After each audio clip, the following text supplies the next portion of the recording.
തിരികെ സ്വാഗതം എല്ലാ പ്രേക്ഷകർക്കും. നമ്മൾ ടൈം ട്രാവൽ ചെയ്ത് കുറച്ച് മുന്നിലേക്ക് പോവുകയാണ്. ഇതുപോലെ മനോഹരമായ ഒരു അതിവേഗ റെയിൽപാതയുടെ സ്റ്റേഷൻ നമ്മുടെ നാട്ടിൽ വരും. തിരുവനന്തപുരം മുതൽ കാസർഗോഡ് വരെ നമുക്ക് അതിവേഗത്തിൽ പോകാൻ കഴിയുന്ന ഒരു സംവിധാനം ഉണ്ടാകും. പക്ഷെ അതിനുവേണ്ടി ആദ്യം നമ്മൾ സിൽവർ ലൈനുമായി ബന്ധപ്പെട്ട ചില ചർച്ചകൾ നടന്നു. പിന്നെ അത് വലിയ വിവാദമായി, മഞ്ഞക്കുറ്റിയായി, അങ്ങനെ സമരമായി, പ്രതിഷേധമായി, അത് അവിടെ പോയി.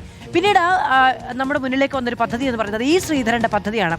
ഒരുപക്ഷെ സർക്കാർ അതിന് പച്ചക്കൊടി കാണിക്കും എന്നൊരു പ്രതീക്ഷ, അല്ലെങ്കിൽ ഒരു പ്രതീതി നമ്മുടെ മുന്നിലുണ്ടായിരുന്നു. പക്ഷേ ഇപ്പോൾ അതുമില്ല എന്നാണ് മനസ്സിലാക്കാൻ കഴിയുന്നത്. ആ അതിവേഗ റെയിൽ പദ്ധതി നടപ്പിലാക്കില്ല എന്നാണ് സംസ്ഥാന സർക്കാർ പറയുന്നത്.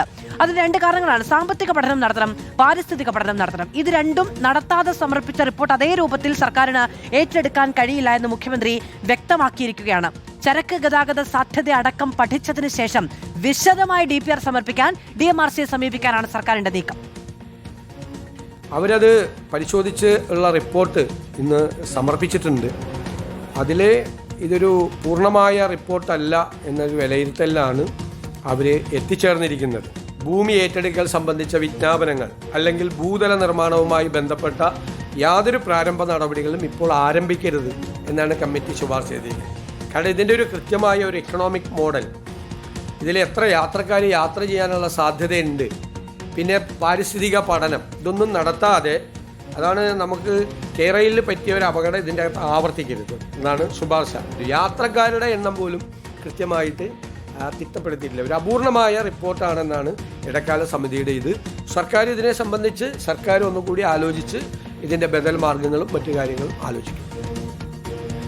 നമുക്കൊരു അതിവേഗ റെയിൽ പദ്ധതി വേണം എന്ന കാര്യത്തിൽ ആർക്കും തർക്കമില്ല. അത് എന്തു പേരിലാണെങ്കിലും നടപ്പിലാകണം എന്നതാണ് പ്രതിപക്ഷവും. ഈ സിൽവർ ലൈനുമായി ബന്ധപ്പെട്ട വിജ്ഞാപനം പുതിയ സർക്കാർ റദ്ദാക്കിയപ്പോൾ പ്രതിപക്ഷവും പറഞ്ഞത് എന്തു പേരിലുമാകട്ടെ, ഇനി നിങ്ങൾക്ക് രാഗ റെയിൽ എന്ന് പേരിടണമെങ്കിൽ അതുമാകട്ടെ, പക്ഷേ ഇവിടെ അതിവേഗ റെയിൽ വേണം എന്നുള്ളതാണ്. അത് പ്രതിപക്ഷത്തിന് മാത്രം അഭിപ്രായമല്ല, സർക്കാരിന്റെ ഭാഗമായ ആളുകളുടെയും കൂടി ഒരുപക്ഷെ കാഴ്ചപ്പാടിന്റെ ഭാഗമായിരിക്കാം. പൊതുജനങ്ങളുടെ വലിയ ആവശ്യമാണ്. നമുക്ക് ഈ പറയുന്ന 10-12 മണിക്കൂർ യാത്ര ചെയ്ത് കളയാനുള്ള ഒരു സമൂഹമായി വീണ്ടും പ്രാചീന കാലത്ത് അവശേഷിക്കേണ്ടതില്ല. നമുക്ക് വലിയ പദ്ധതികൾ വേണം. ബദൽ പദ്ധതി എന്താണ് എന്നതാണ് നമ്മുടെ മുന്നിലുള്ള ഒരു വലിയ ചോദ്യം. റോഷിപാൽ വിവരങ്ങളുമായി നമ്മളോടൊപ്പം ചേരുകയാണ്. റോഷിപാൽ, അതിവേഗ റെയിൽ പദ്ധതി നമുക്ക് വേണം. അത് എത്രയും പെട്ടെന്ന് പഠനങ്ങളൊക്കെ നടത്തി പരിഹാരമാവുകയും വേണം. നേരത്തേതുപോലെ വലിയ തോതിലുള്ള ഭൂമി ഏറ്റെടുക്കൽ പ്രശ്നങ്ങൾ ഉണ്ടാകരുത്, പാരിസ്ഥിതിക ആഘാതം ഉണ്ടാക്കുന്ന പ്രശ്നങ്ങൾ ഉണ്ടാകരുത്. നമ്മുടെ നാടിനെ ഇപ്പോൾ തന്നെ ഈ ദേശീയപാതയൊക്കെ വന്നപ്പോൾ അത് പലയിടങ്ങളിലും നെടുകെ കയറുന്ന സാഹചര്യമുണ്ട്. അതിന്റെ കൂടെ ഇനിയും അത്തരത്തിലുള്ള പ്രശ്നങ്ങൾ ഉണ്ടാകരുത്. ഇതൊക്കെ നമ്മുടെ ആവശ്യമാണ്. അതിനൊക്കെ പരിഹരിച്ചുകൊണ്ട് പരിസ്ഥിതിക പ്രശ്നങ്ങൾ ഉണ്ടാകാതെ സാമ്പത്തികമായി വയബിൾ ആയിരിക്കുന്ന ഒരു പദ്ധതി നമുക്ക് വേണ്ടതുണ്ട്. അതിനിപ്പോൾ സമർപ്പിച്ച ഈ റിപ്പോർട്ട് പര്യാപ്തമല്ല എന്നാണ് സർക്കാർ കാണുന്നത്. കാരണങ്ങൾ എന്താണ്?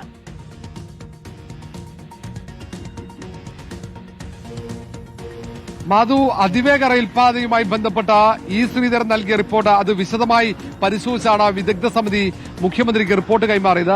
ആ റിപ്പോർട്ടിൽ ഇതിന്റെ സാധ്യതയെ സംബന്ധിച്ച് കൃത്യമായ ഒരു പഠനം നടന്നിട്ടില്ല എന്ന വിലയിരുത്തലാണ്. കാരണം ഇതിന്റെ പാരിസ്ഥിതിക ആഘാതം പഠിക്കേണ്ടതുണ്ട്. അതിനൊപ്പം ഈ തീവണ്ടിയിൽ എത്രത്തോളം ആളുകൾ യാത്ര ചെയ്യുമെന്നത് പ്രധാനമാണ്. ഇങ്ങനെ അതിവേഗ റെയിൽ പോകുന്ന ആ വണ്ടിയിൽ യാത്ര ചെയ്യുന്നവരുടെ കണക്ക് ആവശ്യമാണ്. മാത്രമല്ല, സാധാരണ ഒരു പാസഞ്ചർ ട്രെയിൻ എന്ന നിലയിൽ മാത്രം അത് ലാഭകരമായി മുന്നോട്ട് കൊണ്ടുപോകാൻ കഴിയില്ല എന്ന് വിദഗ്ധ സമിതി ചൂണ്ടിക്കാട്ടുന്നുണ്ട്. ചരക്ക് ഗതാഗതം സംബന്ധിച്ച ഒരു പരാമർശങ്ങളും ഈ റിപ്പോർട്ടിലില്ല എന്നത് റിപ്പോർട്ടിന്റെ ഒരു പോരായ്മയെ പറയുന്നു.